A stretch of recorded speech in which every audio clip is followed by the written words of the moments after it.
నిండా ధైర్యాన్ని నింపగలిగే మహాయోధుడు, అభయహస్తంతో ఎల్లవేళలా మనల్ని కాపాడే ఆ పవనపుత్రుడిని ఇప్పుడు మనసారా స్తుతించుకుంటూ శ్రీ పంచముఖ ఆంజనేయ స్వామిగా అవతారమెత్తిన కథని దృశ్య రూపంలో తిలకిద్దాం రండి. ప్రసన్నాంజనేయం ప్రభాదిత్యకాయం ప్రకీర్తిప్రదాయం భజే వాసుపుత్రం భజే బాలగాత్రం భజేహం పవిత్రం భజే సూర్యమిత్రం భజే రుద్రరూపం భజే కర్మతేజం. అది రామాయణ మహాయుద్ధం భీకరంగా సాగుతున్న తరుణం. శ్రీరామచంద్రుని సారథ్యంలో వానర సైన్యంతో విజృంభిస్తూ లక్ష్మణస్వామి తనతో పోరాటం చేస్తున్న రావణుడి కుమారుడు ఇంద్రజిత్ తలని బాణంతో ఒక్క వేటుతో వేరు చేశాడు. ఇంద్రజిత్ మరణ వార్త విన్న రావణుడు ఆవేశంతో ఊగిపోయాడు. ప్రతీకారం కోసం పాతాళ లోకాధిపతి తన సోదరుడు అయినటువంటి మహిరావణుడి సహకారం కోరాడు.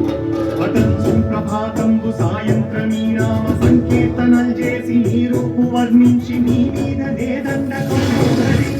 నీ మూర్తి గావించి నీ సుందరం పెంచి నీ దాసదాసుండనై రామ భక్తుండనై నిన్నుదే గొల్చెదను. నీ కటాక్షంబునం చూచితే వేడుకల్ చేసితే నా మురాలించితే నన్ను రక్షించితే.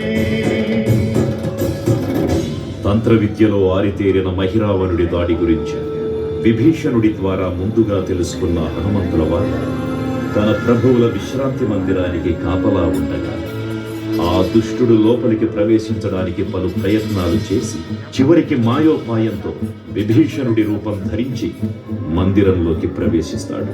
నిద్రిస్తున్న రామలక్ష్మణులను అపహరించి పాతాళ లోకానికి తీసుకుని పోతాడు.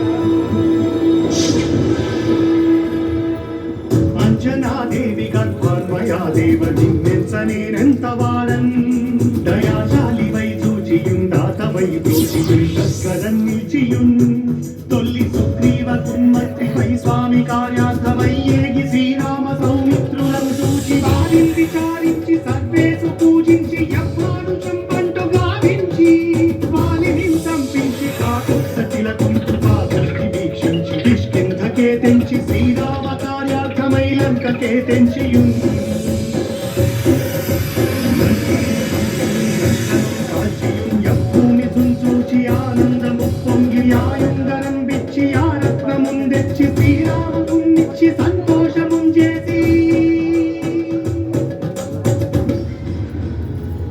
తన ప్రభువులను కాపాడుకోవడానికి వాయువేగంతో పాతాళ లోకానికి చేరుకున్న ఆంజనేయ స్వామికి సగం మొసలి సగం వానర రూపంలో ఉన్న వింత జీవి ముఖద్వారం వద్ద కాపలా కాస్తూ కనిపిస్తుంది.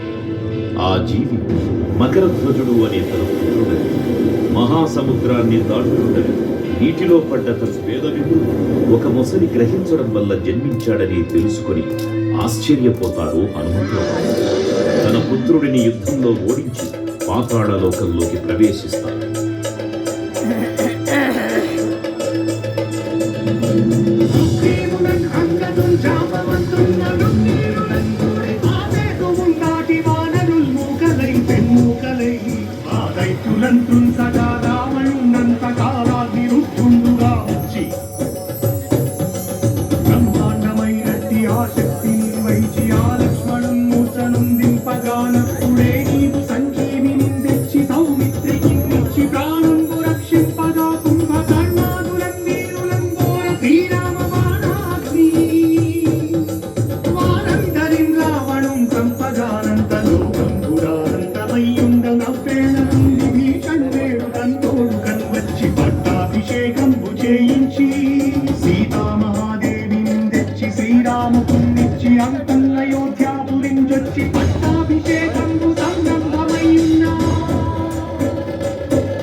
పాతాళ లోకంలో అడుగుపెట్టిన పవనపుత్రుడు మహిరావణ మరియు అహిరావణ సోదరులతో భీకర పోరు చేశాడు.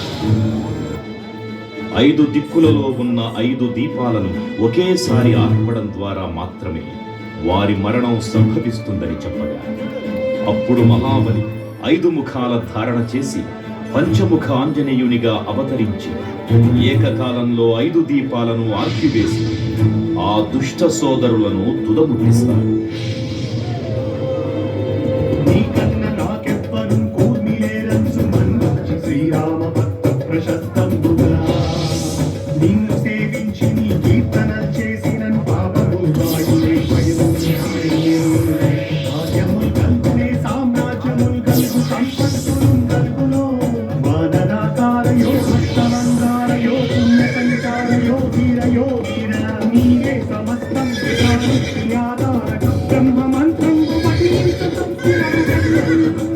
వజ్రదేహంబును దాచి శ్రీరామ శ్రీరామయన్సు మనస్ఫూటమైన ఎప్పుడుం తప్పకన్ తలకు నా జిహ్వయందుండి నీ దీర్ఘదేహము త్రైలోక్య సంచారివై రామనామాన్ని సత్యానివై బ్రహ్మతేజమునందౌకణీశ్వర కల్లోలహావీర హనుమంత ఓంకార శబ్దంబులం భూత ప్రేతంబులం పెంటి సాచంబులం శాతిని జాతి నిత్యాబులం గాలి దెయ్యంబులం నీకు వానంబులం చుట్టి నేరం వడల్ మట్టి నీ ముష్టిఘాతంబులం ఆగుదండంబులం డోమఖండంబులం తుంచి కాలాతి రుద్రుండవై నీవు బ్రహ్మ ప్రవాహాంతమైన నీ దిగ్గదేహంబులం చూచి రాలోని నా ముత్తు నరసింహయంసు దయా దృష్టి వీక్షించి నన్నేలు నా స్వామి ఓ ఆంజనేయ నమస్తే సదా బ్రహ్మచారి నమస్తే నమో వాయుపుత్ర నమస్తే నమః. తూర్పు దిక్కున చూసే శ్రీ హనుమాన్ ముఖం సర్వ పాపాలను హరించేదిగా, దక్షిణ దిక్కున చూసే శ్రీ నరసింహుని ముఖం శత్రుభయాన్ని పోగొట్టి విజయం చేకూర్చేదిగా, పశ్చిమ దిక్కుని చూసే శ్రీ గరుడ ముఖం భూత ప్రేత తాంత్రిక భయాలను పోగొట్టేదిగా, ఉత్తర దిక్కు వైపు చూసే శ్రీ వరాహ ముఖం గ్రహదోషాలను హరింపజేసి అష్టైశ్వర్యాలను అందించేదిగా, ఆకాశం వైపు చూసే శ్రీ హయగ్రీవ ముఖం విజ్ఞానాన్ని విజయాన్ని ఉత్తమ జీవిత భాగస్వామిని అందించేదిగా పురాణాలు చెబుతున్నాయి. కావున భక్తులారా, అన్ని విధాలుగా మనలను ఆపుకుని